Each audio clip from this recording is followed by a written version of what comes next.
खर्च तर आमचा पहिल्याच वर्षी निघला. पहिल्याच वर्षी आमचा 9 लाख रुपये खर्च झाला सगळा.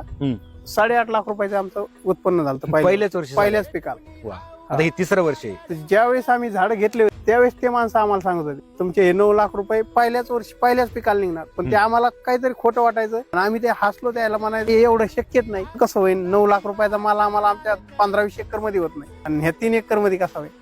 दुसऱ्या वर्षी उत्पन्न किती दुसऱ्या वर्षी 24 लाख रुपये झालं. बापरे, म्हणजे इतका फरक पडला डायरेक्ट. हो, 3 पट वाढलं दुसऱ्या म्हणजे वर्षी. पहिल्या वर्षी काही झाडं फुटलेच नव्हते आणि आता हे तिसऱ्या पिकाला सगळे सारखे झाडं फुटले. पहिल्या वर्षी 8 लाख रुपये, दुसऱ्या वर्षी 24 लाख. आता हे तिसऱ्या वर्षी किती रुपयापर्यंत जायचं? हे आता जवळपास 45 लाखाच्या पुढे जाईल आमचं. म्हणजे सगळा माल सारखा भाव जात नाही, कमी जास्त होतो. एखाद बार भाव कमी होते जास्त होते.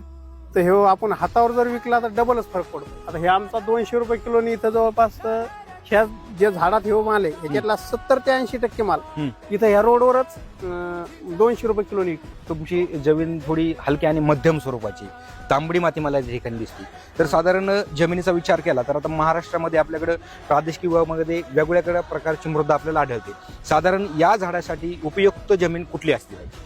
त्या झाडासाठी थोडी काळी बी असली तरी चालते, फक्त निचरा होणारी जमीन पाहिजे.